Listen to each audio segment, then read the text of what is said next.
¿Qué les parece si nos abocamos ahora a temas económicos con nuestro invitado, el exministro de Economía, Luis Miguel Castilla, que ya nos acompaña? Luis Miguel, ¿cómo te va? Bienvenido. ¿Cómo estás, Carlos? Gracias por estar con nosotros. Dime, ¿te ha sorprendido la decisión del Ejecutivo de no observar la norma que autorizaba el séptimo retiro de fondos de las AFPs? Yo hubiese esperado que el MEF por lo menos hiciera el intento, ¿no? Dar la pelea en algo que va absolutamente en contra de lo que el ministro ha anunciado. Así es. Porque los perjudica directamente. Solamente el costo del financiamiento para el Estado se incrementa a raíz del retiro. Entonces el mismo Estado está siendo afectado. Pero también un poco principista, ¿no? Dar la pelea para por lo menos que el MEF recupere parte de esa credibilidad que tenía en el pasado. Y esto confirma lo sometido que está el gobierno al Congreso en ese ámbito y en muchos otros. Y el argumento fue, esta es una batalla perdida, es el argumento que esbozó el ministro, ¿no? Sí, pero eso no es un argumento. No es un argumento porque incluso si yo me remonto hace 10 años, en un tema o más, de 10 años, en mi gestión tratamos también una reforma previsional de hacer que los independientes cotizaran gradualmente, y hubo todo un despelote, me acuerdo en ese momento, se postergó y luego se decidió, digamos, que el Congreso derogara esa posibilidad y ahí yo me retiré del ministerio en ese momento. Y ese fue uno de los factores. Entonces, creo que hay ciertas batallas que hay que darlas, porque si es que uno va a ceder en todo. Sí, pues. Es verdad que por insistencia lo aprobarían, pero dejas constancia, claro, ¿no? de tu posición. De tu posición. Porque eso debilita. Entonces ya cualquier otra ley que el Congreso quiera aprobar o que elementos del propio Ejecutivo quieran impulsar con la oposición del MEF, pues finalmente saben que es un MEF que cede ante la presión política y la función del Ministerio de Economía es de cierta forma ser la racionalidad, el celoso guardián de las políticas públicas. Y acá creo que en lugar de ayudar, perjudica, porque probablemente el Congreso hubiese insistido y se aprobaba, era un tema de un mes más, mes menos, pero acá lo que está prevaleciendo parecía ser por un pacto político entre Congreso y Ejecutivo y le están dejando pasar bastantes y eso creo que afecta la recuperación de la confianza en el país.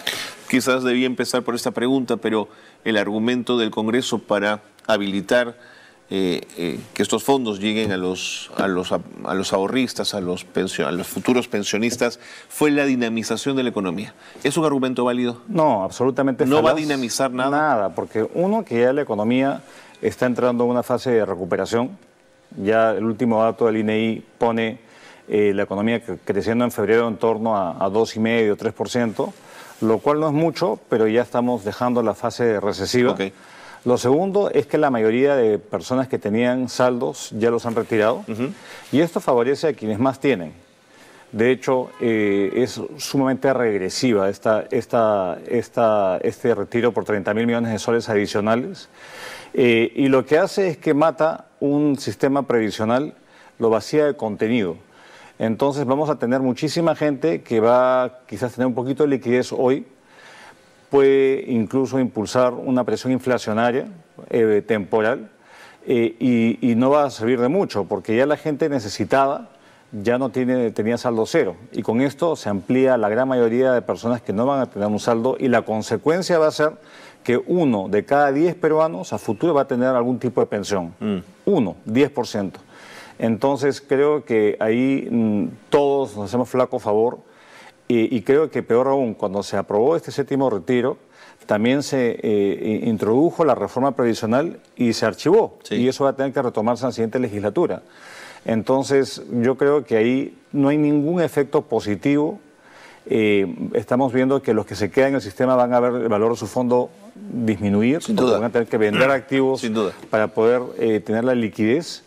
Y con una rapidez inusitada. No es que las AFPs tengan la plata ahí debajo del colchón para devolverle a los afiliados. Tienen que vender los activos en los cuales están invertidos. Algunos son líquidos, de fácil disponibilidad, otros son ilíquidos. Y esto tiene afectación en la bolsa, en el precio de los bonos, en el tamaño del mercado de capitales. Entonces tiene toda una afectación muy, muy grande y es el único país en el mundo que continúa perforando el sistema de pensiones. Chile tuvo 2 retiros o 3 retiros y ahí hubo un acuerdo político y se paró y se dijo vamos a una reforma. Acá hemos aprobado 7 retiros y ni siquiera se ha aceptado focalizarlos a aquellos que podrían estar desempleados o tener algún tipo de necesidad apremiante, que podría de alguna forma paliar la crítica. Acá se ha hecho abierto y con un móvil netamente político de parte de algún segmento del Congreso. Quizás en esto discrepemos. Yo tengo la sensación que un país de ingresos bajos como el nuestro no tiene forma de tener un sistema privado que genere buenas pensiones al final. Pero creo que la discusión es la que tú planteas, es decir, tenemos que ir a una discusión profunda de un nuevo sistema de pensiones. No sé si privado, no sé si estatal, no sé si mixto, pero tenemos que abrir esa discusión, Luis Miguel. No, ciertamente, y el Congreso ha postergado esa discusión. Porque lo que tenemos, y ahí yo coincido con algunos congresistas que por lo menos lo dicen, he escuchado al congresista Montoya y a otros, decir, oye, focalicemos el esfuerzo en esos 12 millones de trabajadores informales o independientes que no tienen ningún tipo de cobertura de nada. De nada. Entonces, y no nos enfoquemos en esos 9 millones que ahora la mayoría tienen saldo cero y que finalmente vamos a ver las consecuencias a futuro. Entonces, creo que esto no es, la justificación económica no es tal. Y si hubiese habido una justificación económica, bueno, focalízalo a aquellos que están desempleados. Te entiendo. Cosa que el Congreso no quiso para ganarse unas supuestas palmas imaginarias, porque finalmente el Congreso ha aprobado estas normas, pero no es que vaya a subir en su aprobación. Cada vez el Congreso está más desaprobado y deslegitimado en la población por sus propios actos. Entonces, yo creo que eso no ayuda en absoluto y nos hace retroceder en lugar de avanzar en un tema tan importante como es la cobertura previsional y tener pues una seguridad social mucho más robusta. Aún no tiene forma, pero se ha discutido por parte de algunos un sistema pensionario que se base en tomar un punto del IGB y un aporte estatal anual a un fondo de donde todos podríamos tener una pensión. ¿Con ese 1% llegaríamos a los montos de pensiones dignas en el Perú, Luis Miguel? Mira, yo creo que hay bastantes, incluso una propuesta que un grupo político lo ha anunciado. Yo no estoy tan de acuerdo con eso por distintos motivos. Uno es que hay un costo de oportunidad. Tú al apartar un punto del IGB para un determinado uso, estás dejando de financiar otras cosas que se financian a un santo para desvestir a otro. Punto número 1. Punto número 2 es que es una medida altamente regresiva. ¿Qué significa una medida altamente regresiva? Que justamente favorece a aquellos de mayores ingresos. Porque la gente más pobre no necesariamente consume productos que están afectos al IGB. Muchos productos de la canasta básica no pagan IGB o simplemente evaden, no pagan IGB. Entonces, creo que esto está al segmento de mayores recursos. Y lo tercero es que operativamente desvirtúa un impuesto que por su naturaleza significa, es un impuesto al valor agregado. Entonces va a ser que genera un hueco, no ayuda a quien debe ayudar y operativamente va a ser muy difícil de operacionalizarlo por parte del MEF y la SUNAT. Entonces yo creo que si es que queremos tener una reforma previsional, esto va a costar. Si queremos una pensión mínima, eso va a costar. Y algunos incentivos para que la gente aporte, eso va a costar. Pero hagámoslo de manera inteligente. Si es que fuese la decisión política y del país, bueno, entonces pensemos en una reforma tributaria que efectivamente genere ingresos permanentes para financiar eso, pero esto me parece una idea que puede sonar en el papel bastante atractiva, pero no generemos un problema. Entonces creo que falta estudiar mucho más esa propuesta. De acuerdo. Y creo que eso es uno de los temas centrales. El costo de una reforma hay que verlo en el largo plazo. Y una de pensiones que tú decides algo que va a afectar del día de hoy hasta que el día que el último afiliado fallezca. Por lo menos, claro. No, fallezca. Es la vida, toda la expectativa de vida de las personas. Entonces, no es un tema menor. Ok, importante. Luis Miguel, te llevo a otros terrenos. ¿Eres de los entusiastas respecto al puerto de Chancay? ¿O sientes que hay cosas no atendidas que no harán que Chancay funcione? A ver, mira, yo creo que yo parto de la base de que si es que el Estado peruano ha acordado ciertas condiciones, no puede simplemente desconocerlas cuando ya hay una inversión de por medio y el privado ha puesto un capital a todo riesgo. Entonces, cuando eso ocurre, cuando se quiebran las reglas del juego, se comienza a vulnerar la seguridad jurídica en el país y eso ahuyenta la inversión. Entonces, claro, ahora todo el tema de la exclusividad de parte del operador que haya invertido en el puerto se cuestiona.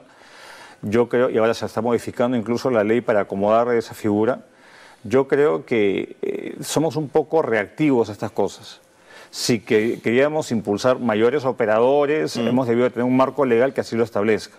Pero yo estoy en contra de cambiar las reglas del juego a medio camino o más de medio camino, porque esa primera fase se inaugura ahora pronto, de 1.300 millones, y se viene una fase mucho más agresiva. Y yo creo que si vemos en la cosa mucho más global y estructural, esta es una inversión que puede cambiar el juego completamente. Estamos hablando de una inversión de más de 3.000 millones de dólares que suma el conjunto de todas las inversiones que hacen todos los puertos del país, incluido el Callao. Y que nos puede, digamos... ¿Puede ser la palanca para el salto adelante? Por supuesto, entre otros, ¿no? Y apalancar inversiones hoy día de interconexión terrestre, que hoy día hay muchos cuellos de botella para conectarnos con el mercado brasileño, por ejemplo, y aprovechar nuestra posición geográfica. Entonces, si se fuese a consolidar el aeropuerto nuevo, que eso es una realidad, que se está triplicando la capacidad, y un puerto que tiene la capacidad de competir con los puertos de Estados Unidos, ni siquiera hablo del puerto del Callao, eso puede ciertamente ser un inyector de actividad económica que tanto necesitamos en el país. Así que soy entusiasta, sí, y creo que si hubiera algún tipo de reparo respecto a la exclusividad, bueno, eso se ha debido ver en su momento.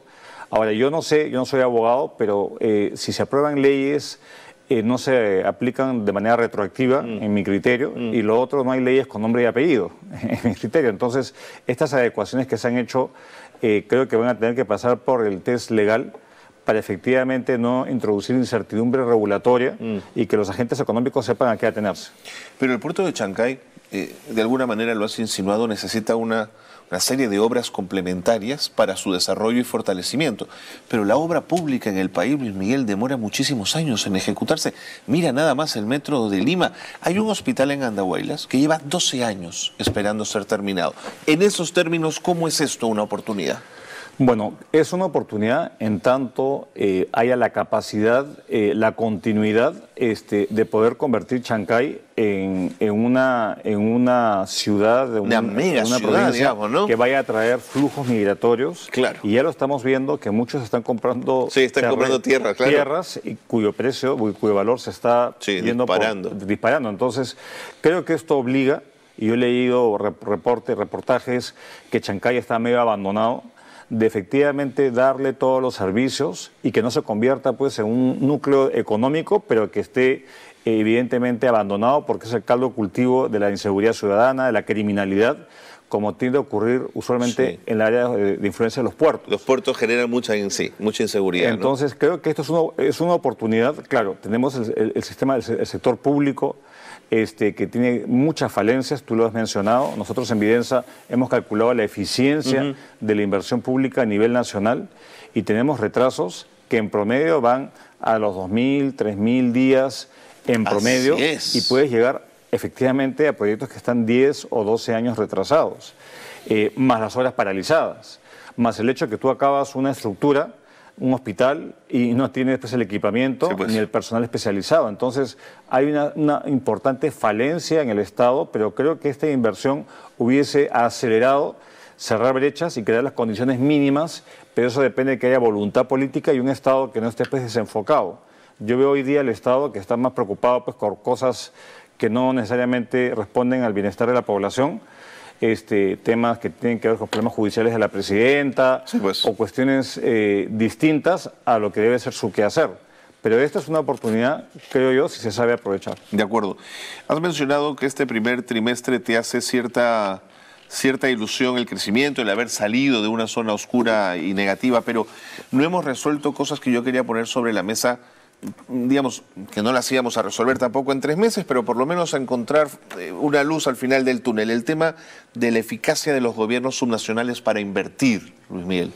Sí, bueno, ese es un tema que es histórico, ¿no? Ahora, el año pasado fue un pésimo año, como lo son todos los primeros años de gestión de los alcaldes y gobernadores.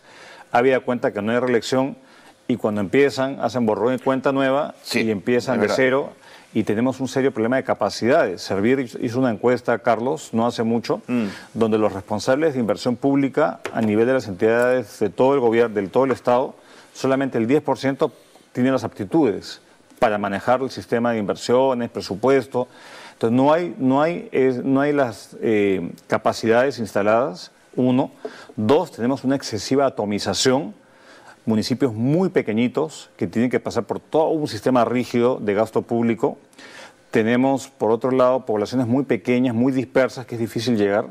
Y tenemos, lamentablemente, la inconducta funcional que sigue campeando en el país y que no hay una respuesta oportuna a ello. Entonces, es un cóctel que es como medio difícil y yo creo que si hay una reforma que hay que discutir urgente para justamente atender las expectativas de la población, es mejorar la capacidad de los gobiernos regionales y locales de atender esos problemas. Yo estuve en Cajamarca hace muy poco y creo que es dramático lo que está pasando en Cajamarca. Justamente evaluando las capacidades, acompañando ese proceso, los logros de los niños en primaria de pasar el examen de matemáticas ha pasado de 30% antes de la pandemia ahora a un 9%. Lo que quiere decir que el 91% no pasa el examen de matemáticas básico. ¿Por qué? Porque no tenemos la capacidad de tener, digamos, una infraestructura, una atención pública, una apuesta presupuestaria que se traduzca en resultados. También tuvimos la pandemia, tuvimos las huelgas de Pedro Castillo digamos, entre el 2016 y la actualidad. Pero ¿qué significa que solamente uno de cada 10 niños... Es la derrota total, ¿no? O sea, estamos viendo que a futuro eso va a mermar la productividad laboral, eso va a mermar la movilidad social de los niños. Sin duda. Y esa es una realidad de una región que es rica en recursos naturales. Entonces, eso es un tema que, igual en el caso de la anemia. La anemia ha subido nuevamente a niveles, digamos, 5 o 6 puntos más de lo que teníamos el año pasado. Y eso no solamente son recursos, es capacidad de gestión pública. Entonces, ahí tenemos un serio problema de tener recursos en el país y ser absolutamente incapaces de poder convertirlos en intervenciones que favorezcan a la población. Entonces, con mucha razón, muchos se sienten pues relegados del progreso y en una economía que se recupera, pero que tiene unos riesgos importantes. Y te voy a mencionar uno que creo que no es menor, que es el riesgo de que el precio del petróleo se puede comenzar a disparar, como efectivamente está ocurriendo por esta agudización del conflicto en Medio Oriente. Ayer ha habido un contraataque de Irán a Israel. Esto se refleja automáticamente en un incremento en el precio del petróleo. Nosotros importamos petróleo. Esto puede afectar el costo de vida nuevamente, que ya está bajando a 3%, puede volver a presionar la inflación.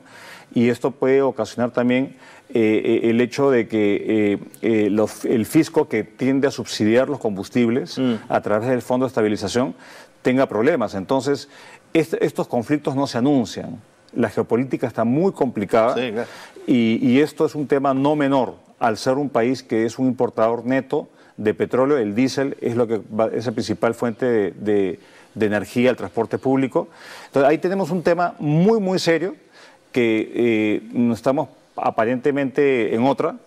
Felizmente tenemos un Banco Central que tiene la capacidad, pero esto es un tema global que se está gestando, que hasta la fecha no había tenido gran impacto porque no se había traducido, digamos, a una restricción de oferta. Pero si ya tienes a actores como Irán, que entra en un conflicto con Israel, Estados Unidos por un lado, China por el otro, más el conflicto en Ucrania que continúa. Se complejiza todo. Se complejiza. Entonces, yo creo que sería mucho más atento a ese tipo de temas y, por otro lado, procurar que la economía no se nos enfríe nuevamente. Claro. Porque la inflación, lo que propició el año pasado, Carlos, es que el consumo privado no creciera. Lo que tú y yo, las familias peruanas, gastan todos los años, el año pasado no creció.